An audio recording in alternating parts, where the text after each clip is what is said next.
Friends, welcome back to my channel. अगर आप मेरी ऑनलाइन क्लासेस लेना चाहते हैं तो आप मैसेज कर सकते हैं। आज हम बात कर रहे हैं chapter two Indian contract act का सेक्शन 16 एंड 17 समझेंगे। और चैप्टर 2 जो रिलेटेड है वो है of contracts, voidable contracts and void agreements से। तो इसको वन बाय वन समझेंगे। तो सेक्शन 16 जो है, इस वीडियो में हम बात करेंगे कि अनड्यू इन्फ्लुएंस क्या होता है, असम्यक असर की परिभाषा डिफाइन करेंगे, असम्यक असर क्या होता है विद एग्जाम्पल समझेंगे, और साथ ही साथ समझेंगे कि कपट, फ्रॉड की डेफिनेशन क्या है और फ्रॉड कब कब क्या है, उसको हम विद एग्जाम्पल समझेंगे। तो अगर आप मेरी चैनल पर नए हैं तो प्लीज सब्सक्राइब माई चैनल। तो फ्रेंड्स, सेक्शन 16 कहता है कि असम्यक असर कब होता है और किन परिस्थितियों में होता है। तो अनड्यू इन्फ्लुएंस जो होता है, a contract is said to be induce by undue influence.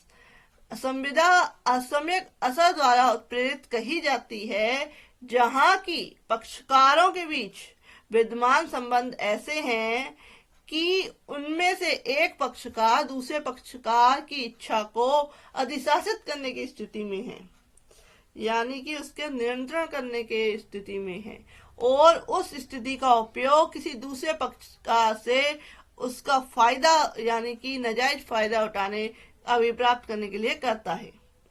A contract is said to be induced by undue influence where the relations subtending between the parties are such that one of the parties is in a position of dominate the will of the other and use this position to obtain an unfair advantage over the other.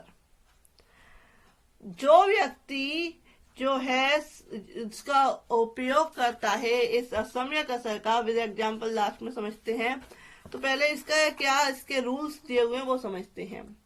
Subsection 2 कहता है rule 16 का कि विशिष्टता या पूर्ववर्ती सिद्धांत की व्यापकता पर प्रतिकूल प्रभाव डाले बिना यह है कि कोई व्यक्ति किसी अन्य की इच्छा को अधिशासित करने की स्थिति में समझा जाता है जबकि वह उस अन्य पर वास्तविक या दृष्टिमान प्राधिकार रखता है, हक रखता है और उस अन्य के साथ वैश्विक संबंध की स्थिति में है। उस केस में वह क्या असम्यक असर का जो है फायदा उठाता है। ऐसे व्यक्ति के साथ संविदा करता है जिसकी मानसिक सामर्थ्य पर आयु या बीमारी या मानसिक या शारीरिक कष्ट के कारण अस्थायी या स्थायी रूप से प्रभाव पड़ रहा है उसके जो मानसिक स्वास्थ्य पर। या सबसेक्शन 3 कहता है कि जहां की कोई व्यक्ति किसी अन्य की इच्छा को अधिशासित करने की स्थिति में हो उसके साथ संविदा करता है, कॉन्ट्रैक्ट करता है, और वह संविदा देखने से ही या दिए गए साक्ष्य के आधार पर लोकात्मा विरुद्ध प्रतीत होता है, वहां वह साबित करने का भार कि ऐसी संविदा असम्यक असर से उत्प्रेरित नहीं की गई थी उस व्यक्ति पर होगा जो उस अन्य की इच्छा को अधिशासित करने की स्थिति में था। इस उपधारा की कोई भी बात भारतीय साक्ष्य अधिनियम की धारा 111 के उपबंधों पर प्रभाव नहीं डालेगी। अब हम लेते हैं एग्जाम्पल। तो एग्जाम्पल्स के थ्रू समझते हैं। का जो है, ए जो है जिसने अपने पुत्र बी को उसकी प्राप्तव्यता के दौरान जब वो अव्यस्त था धन उधार दिया था। खा के प्राप्तव्य होने पर जब वह खा जो है मेजोरिटी प्राप्त करता है, जब वह व्यस्क हो जाता है, अपने पैतृक असर के दुरुपयोग द्वारा क्या करता है, उससे उस उधार धन के बाबत सौदे राशि से अधिक रकम के लिए एक बंध पत्र अभिप्राप्त कर लेता है कि जितनी राशि उसने उस ऋण में दी थी, उसे उधार जो धन दिया था उसमें ली थी, उससे ज्यादा की राशि क्या है उस जो है खा से प्राप्त कर लेता है। का ने क्या किया, असम्यक असर का प्रयोग करा है, क्योंकि जब वो माइनर था उससे तब उससे क्या कहा, उस माइनर से वो अव्यस्तता जब उसने व्यक्षता प्राप्त नहीं की थी, उस केस में उसने उसको एक बंद पत्र दे के उससे अधिक रकम, जितनी रकम उसने दी थी उससे ज्यादा प्राप्त कर ली, तो ये असम्यक असर के अंतर्गत आता है। नेक्स्ट समझते हैं एग्जाम्पल की रोग या आयु से क्षीण हुए मनुष्य, यानी कि किसी बीमारी से या आयु किसी तरह की ज्यादा एज हो गई है, ऐसा व्यक्ति का पर खा का जो उसके चिकित्सक परिचायक के नाते है क्या करता है, वह एक चिकित्सक है और उसने उस असर से खा को उसकी व्यक्तिगत सेवाओं के लिए एक युक्तियुक्त राशि देने का करार करने के लिए खा उत्प्रेरित किया जाता है।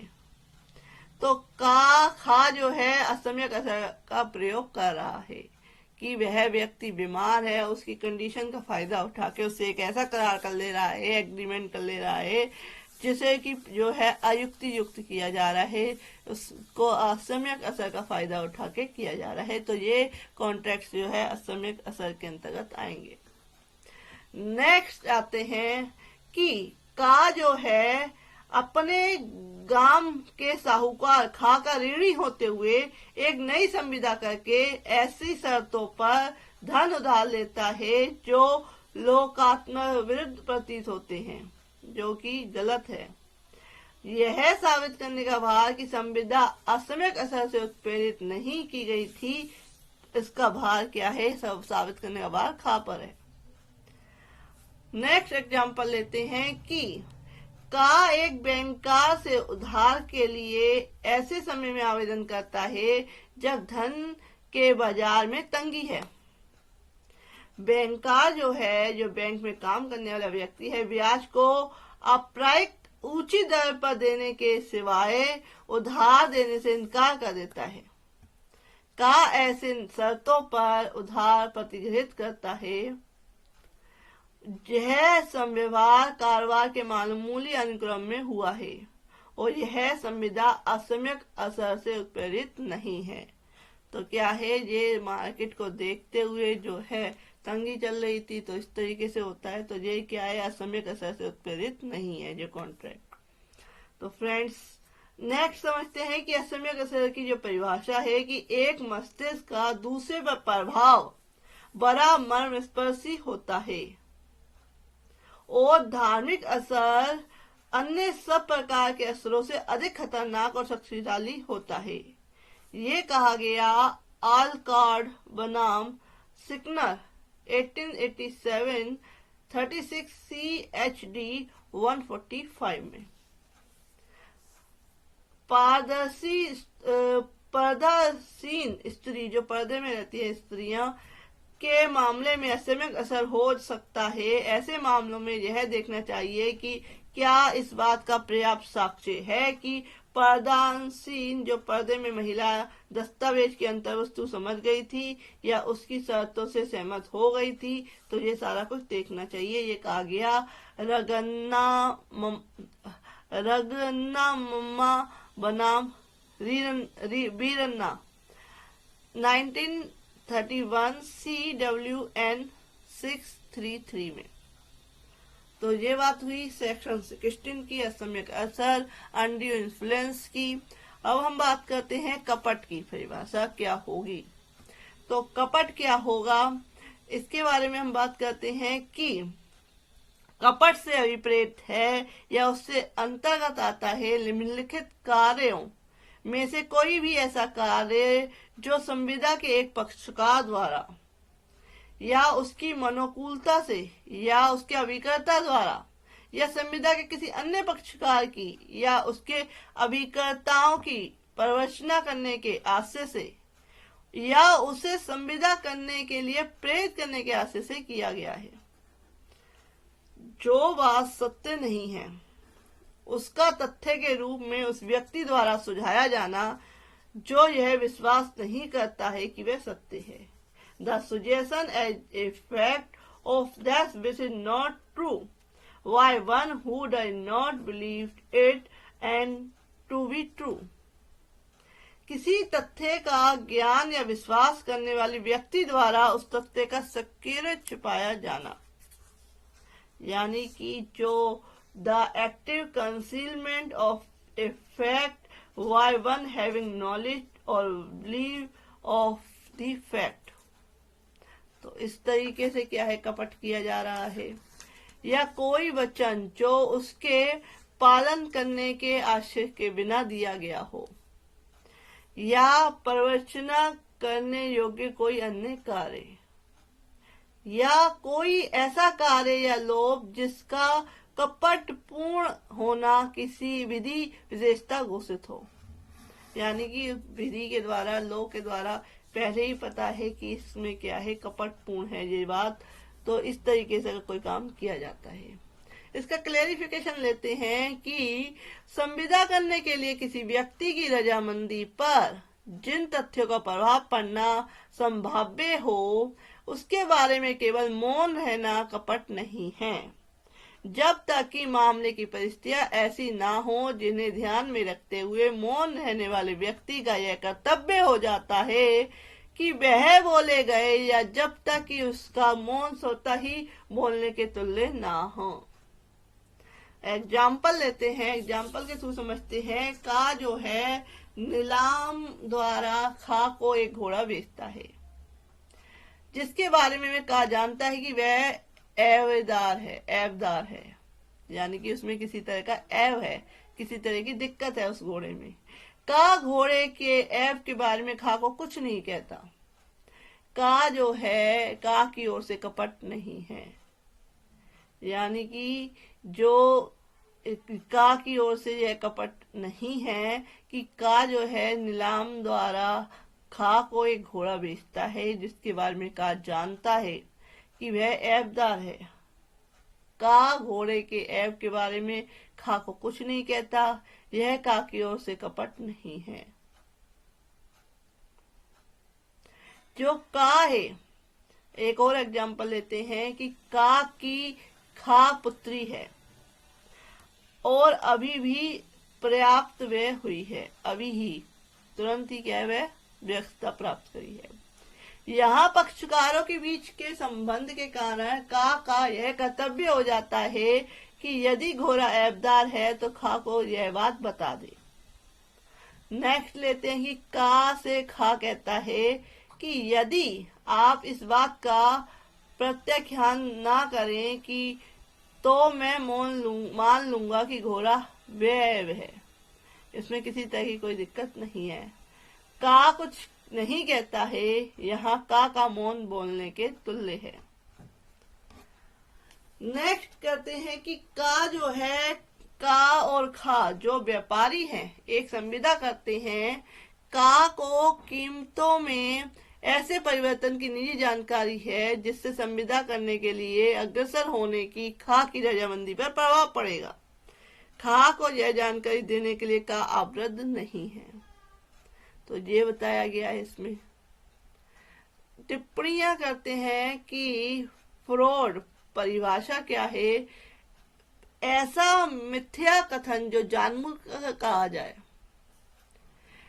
Fraud means a false statement made knowing and without being in its truth and risky careless whether it be true or false। ऐसा मिथ्या कथन जो जानबूझकर कहा जाए या इसके सत्य में विश्वास के बिना या घोर असावधानी से किया जाए कि वह सत्य है या मिथ्या है या कपट है। ये कहा गया डेयरी बनाम पीक 1889 914 SC 337 में। कपट का प्रमाण क्या होगा, प्रूफ ऑफ फ्रॉड क्या होगा। जिस व्यक्ति के साथ कपट किया जाता है, एक केस लो बता रही हूँ कि जिस व्यक्ति के साथ कपट किया जाता है, यदि वह ऐसी स्थिति में है कि घोड़े से परिश्रम द्वारा वह सत्य की खोज कर सकता है, तो वह कपट का साबित होना नहीं माना जाएगा। श्री कृष्ण बनाम कुरुक्षेत्र विश्वविद्यालय AIR 1974 SC 376। बीमा, एक और केस लो लेते हैं कि बीमा करने वाले व्यक्ति ने बीमा के लिए आवेदन करते समय अपने हृदय को छुपाया। जबकि वह उस समय चिकित्सा अवकाश पर भी था। यह मिथ्या, व्यपदेशन एवं कपट था। Life insurance corporation of India बनाम परमानेंट लोक अदालत AIR 2009 NOC 467 Punjab and Haryana. एक और केस लो लेते हैं, बिंदु शर्मा बनाम राम प्रकाश शर्मा 1878 4 अपील केस 13। संविदा उस पक्षकार के विकल्प पर सुनने करनी होती है जिसकी सहमति कपट द्वारा प्राप्त की गई है। तो इसमें ये एग्जाम्पल्स थे। तो एक अपवाद है सेक्शन 17 का कि जब सम्मति कपट द्वारा कारित की गई है, कपट का ज्ञान होने के पश्चात भी वह व्यक्ति संविदा की पुष्टि करता है या कपट का ज्ञान होने के उचित समय के अंदर संविदा को अमान्य नहीं कराता है, तो संविदा के विखंडन करने का अधिकार समाप्त हो जाता है। यानी कि व्यक्ति को पता चल जाता है कि जो ये संविदा की जा रही है वह है क्या है, कपट के द्वारा, फ्रॉड के द्वारा की जा रही है, और उसके बाद भी वह उस कॉन्ट्रैक्ट को चालू रखता है, तो उस केस में ये प्रभाव नहीं पड़ेगा कि वह कपट के द्वारा की गई, अगर उसकी पहले ही नॉलेज में आ चुका है। तो फ्रेंड्स, ये था। अब नेक्स्ट वीडियो में आपको बताऊंगी इसके अदर सेक्शन के बारे में। चैप्टर 2 के बहुत सारे सेक्शन हैं, तो लेंथी सेक्शन है, तो 1 बाय 1 इसे क्लियर करूंगी। If you like my video, और आप मेरे चैनल की प्लेलिस्ट में जाके इंडियन कॉन्ट्रैक्ट एक्ट की या other CPC, CRPC, evidence act सारी प्लेलिस्ट में जाके मेरी वीडियो देख सकते हैं, और आप मेरी ऑनलाइन क्लासेस लेना चाहते हैं तो वो भी ले सकते हैं। If you like my video, please like, share and subscribe my channel. Thank you for watching this video.